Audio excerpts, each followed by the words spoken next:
कृपाम्बुजश्यामल कोमलांगम सीता समारोपित्वाम भागम पाणो महासायक चारु चापम नमामि रामं रघुवंशनाथम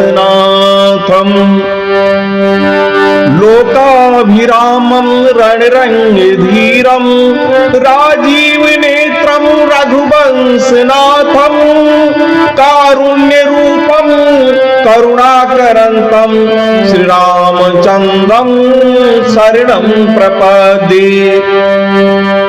श्री रामचंद्र मानस और श्री राम कथा के मेरे प्रिय भक्त रामचरण अनुरागी आप सबको फिर से पुनः एक बार यहाँ उपस्थित देख करके मेरा हृदय गदगद हो रहा है और हम आप सबके श्री चरणों में कोटि कोटि वंदन और अभिनंदन करते हैं। भैया कथा चल रही थी श्रृंगबेर की और गंगा के किनारे प्रभु श्री राम जी पहुंच चुके हैं।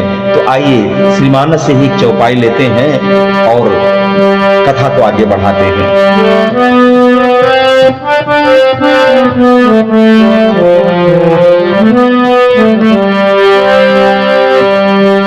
शुद्ध सच्चिदानंदमय कंद भान कुलकेत चरित करत नर अनुहरत संस्कृत सागर सेतु यही सुध गुह निसात जब पाई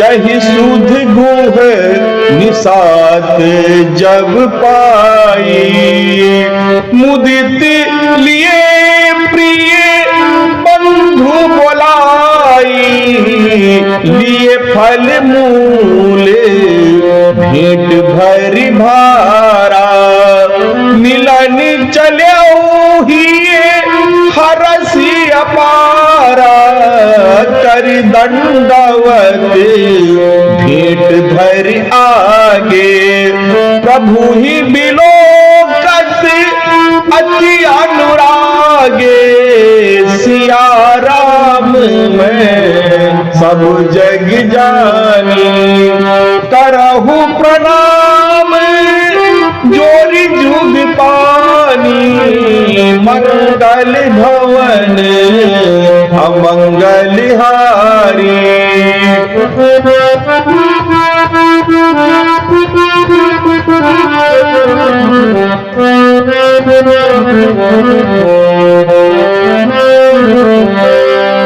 मंगल भवन अमंगल हारी द्रबहु सुदशरथ अचिर बिहारी मंगल भवन अमंगल हारी। प्रियबंधुओं शुद्ध सच्चिदानंदमय कंद भानु कुलकेत चरित करत नर अनुहृत संस्कृत सागर सेतु।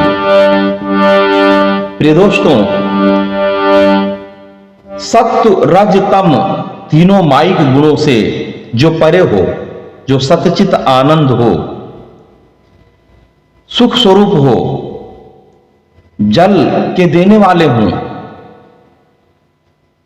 सूर्य कुल की तरह ध्वजा की तरह वो श्रेष्ठ हों, ऐसे श्री राम जी महाराज जब मनुष्यों की तरह चरित्र करते हैं तो अलौकिक तो है ही है और पृथ्वी पर उसको लौकिक मान सकते हैं। अच्छा, अगर भगवान श्री राम जी के ऐसे चरित्रों का गुणगान प्रतिदिन हमारे कान में पड़ता रहे तो क्या होगा? हम लोग सहजी भाव सागर पार कर जाएंगे, क्योंकि ये दो अक्षर जो राम बहुत पावन है भैया, बहुत पावन। अरे लोग तो श्री राम जी को, श्री हनुमान जी को ध्यान करके क्या क्या नहीं कर डालते। तो इस दोहे में मय के तीन अर्थ हैं, प्रचुर, विकार और तदात्मक। प्रचुर मतलब जैसे पृथ्वी जलमय हो गई हो, विकार जैसे पृथ्वी अन्नमय हो और अन्न कार्य और पृथ्वी का कारण हो। तदात्मक क्या होता है, जैसे कुंडल स्वर्णमय और घट मृतिकामय। तो शुद्ध सच्चिदानंद इनमें भरा हुआ है। शुद्ध सच्चिदानंद के आकार अर्थात कारण है, वह शुद्ध सच्चिदानंद स्वरूप ही है श्री राम जी। तो ये कौन राम है? जो भानुकुल केतु हैं और जो चरित्र करते हैं, या फिर संसार सागर से पार उतारने वाले प्रभु जी हैं जो मनुष्य के समान चरित्र करते हैं, जो शुद्ध यानी कि त्रिगुणातीत हैं, तीनों माइक गुणों से सतरज तम से परे हैं और भूत भविष्य वर्तमान तीनों कालों में एक रस रहते हैं और जगत के मूलभूत हैं, कंद हैं। कंद मतलब रूट, जड़। आहा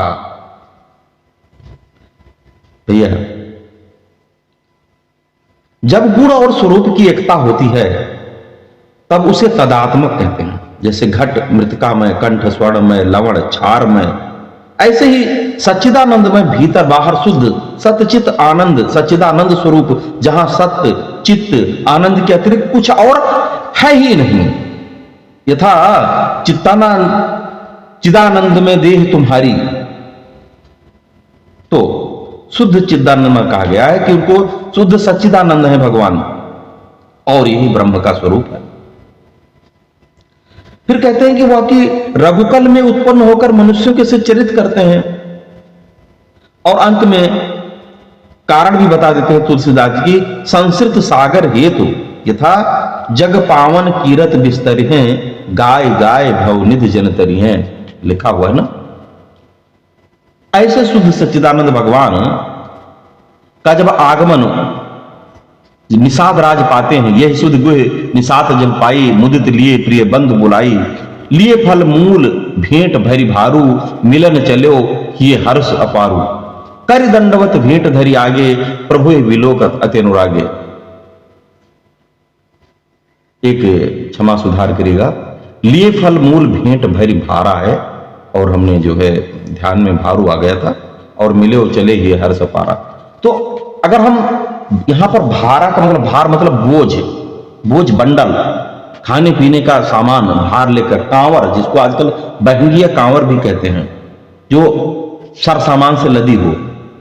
मतलब स्पष्ट है कि जब वो निषाद में ये खबर उनको मिलती है, तब वो अपने जो अधिक सगे संबंधी कुटुंबी हैं, जाति भाई बिरादरी वाले, उन्हें बुला लेते हैं और प्रभु जी से मिलने के लिए, उनके भेंट के लिए फल और कंद मूल फल जो वहां मिलता है उसका भार भर भर के, मतलब बड़ा बड़ा बहंगी में भर भर के श्री रामचंद्र जी से मिलने के लिए जाते हैं।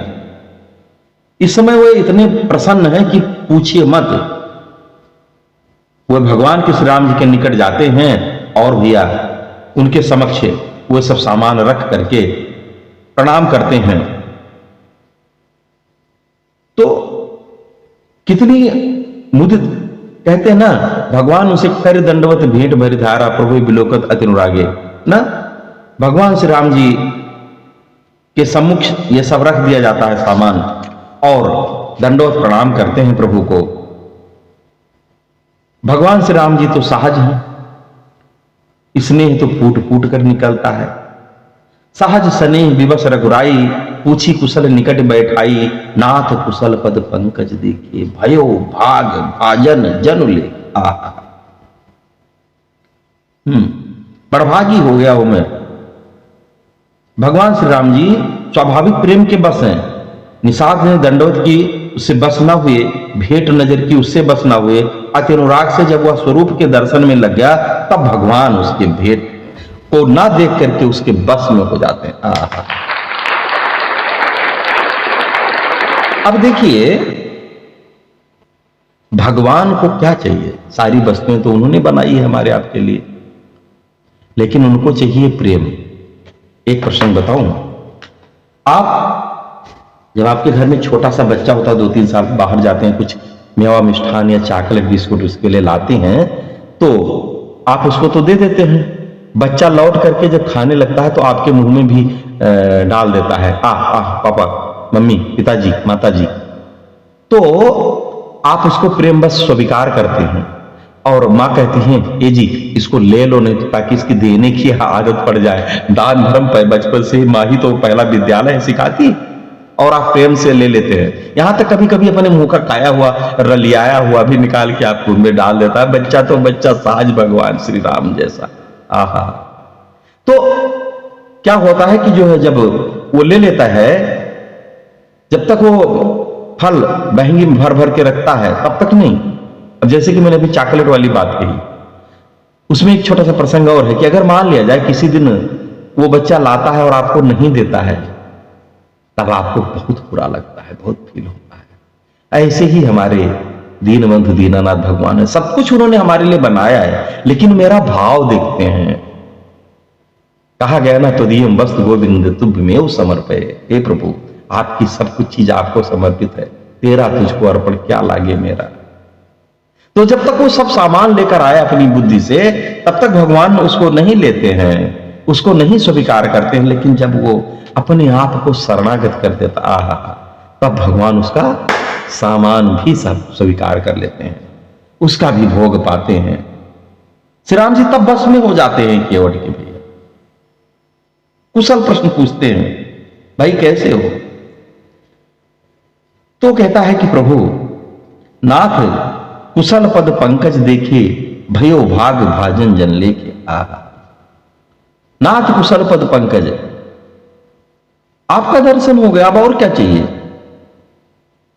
जिन्होंने आपके चरणों की भक्ति की है वो भाग्यवान जन हो गया हूं मैं, उन्हीं चरणों का मुझे दर्शन हो गया है, अतः मैं भी भाग्यवान अपने आप को मान सकता हूं।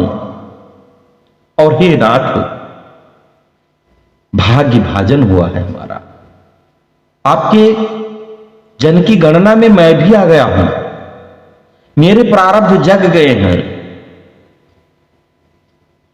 देखिए कितनी सरल बात है कि जब भगवान के सामने सामग्री लेकर गया कि लीजिए प्रभु, उन्होंने नहीं लिया। जब वो स्वयं शरणागत दंडवत प्रणाम करके कहा प्रभु ये सब आपके ही हैं, इसे स्वीकार कर लें, तब भी उन्होंने वो बस में नहीं होते हैं।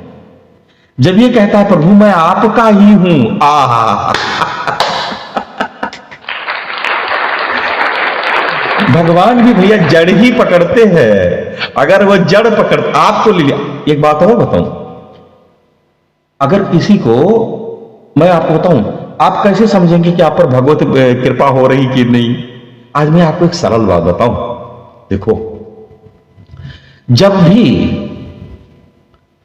आपका नातेदारी, रिश्तेदारी, भाई बंधु, चाचा भतीज से, है ना, समझ रहे ना, मैं तो गौ गुड़ से समझेगा, और शायद कुछ घटनाएं किसी किसी के यहां घटी भी हो, जब इनसे निहायत बिना बात के आपका ये द्रोह करने लगे, आपकी किसी बात पर सहमति न लें, आपको निहायत उठाए गिरा समझने लगे, और चूंकि पहले से आप भगवान का नाम ले रहे हो ना, तो भगवान आपको अपनाना चाह रहे हैं, लेकिन आप चूंकि मोह माया में फंसे हो ना भैया, और इसलिए जो है भगवान आपसे थोड़ा दूरियां बनाए हैं। भगवान ने स्वयं कहा है, सबकी ममता ताग बटोरी, मम पद मनहि बांध बर डोरी, समदर्शी इच्छा कछु नाही। आहा, भैया ऐसा है ना, तो भगवान धीरे धीरे क्या करते हैं, दुष्ट जनों का आपसे पहले डोरी कट करते हैं, आपका रिश्ता नाता तोड़वा देते हैं। उनका नाम हरि भी है, वह आपको दुख हरने के लिए सबसे पहले दुष्ट जनों की संगत हर लेते हैं, अब वो चाहे अपने रिश्तेदार क्यों ना हो। एक लोग आए, वो कहने लगे भैया आप तो बड़े सत्संगी हैं, आप कथा वथा कहते हैं, आध्यात्मिक प्रवचन देते हैं, आप बताइए हमारी पत्नी जो है वो आज 10 दिन हो गया बिना बताए घर छोड़कर मायके चली गई, क्या कहें। 1-2 बार फोन किया था, उठा ही नहीं रही। तुमने कहा भाई देखो ऐसा है, बच्चों से तो बताई होंगी, कहने बच्चों से भी नहीं बताए, वहां जाकर कहें कि छोटू अपने पापा से बोल दीजिएगा झगड़ा हो गया, मैं नहीं आऊंगी। तो मैंने कहा तब आपने बात किया उनसे? तो कहने लगे नहीं भैया बात तो किया, लेकिन उसका सही से कोई सटीक उत्तर नहीं दे रही है। तो हमने कहा एक काम करो, अब 10 दिन ना उसको फोन करो ना उसका फोन उठाओ, और हो सकता है कि वह जो है फिर से लाइन पर आ जाए, लौट आए। और 10 दिन बाद यदि वो बार बार फोन करती है तो पति होने के नाते आपका कर्तव्य है कि उसने जो किया सो किया, आप उसके घर चले जाओ, मायके जाओ, उसको सादर लिवाओ।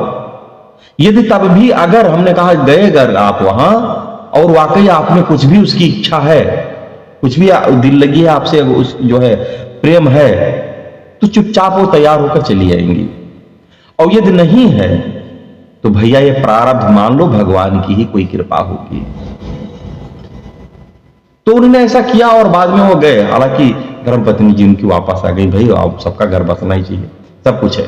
लेकिन हम ये कह रहे हैं कि जब भगवान की इच्छा होती है आपसे मिलने की, तो सबसे पहले वो उन दुष्ट जनों को वहां से साफ कर देते हैं, आपको निष्कंटक कर देते हैं, आपका प्रेम अपने प्रति बढ़ा देते हैं। उनका नाम हरि है। दुष्ट संबंधों का सबसे पहले विनाश करते हैं, उसको हार लेते हैं, और तब जाकर आपका जो निष्कंटक मार्ग खोल देते हैं और तब आपसे मिलाते हैं। तो जब आप जब तक मैं बकरी की तरह करोगे कुछ नहीं होगा, समझे। और जब आपका मैं खत्म हो जाता, नहीं दीनबंधु दीनानाथ अब आप ही हमारे हैं, हे प्रभु अब आप हमें संभाल लीजिए, तब भी वो नहीं मानेंगे। जब आप ये कहेंगे हे प्रभु मैं आपका ही हूं, जब वो कहता है निषाद राज हे प्रभु मैं भी तो आपका ही हूं, मेरे सहित ये सामान को स्वीकार करो प्रभु। कैसे भैया, भगवान ने कहा आओ, भुजा पकड़कर बिठा लेते, हाल चाल होने लगता है। तो भगवान भक्त वत्सल है, वो तो भक्त के बस में है। वो कहते मेरा अपना कुछ नहीं है। लक्ष्मी जी से कहते हैं कि महालक्ष्मी जी मैं आपको बहुत स्नेह करता हूं, बहुत प्रेम करता हूं, आपके बिना मैं रह नहीं सकता, लक्ष्मी बिना मैं कौन रह सकता है।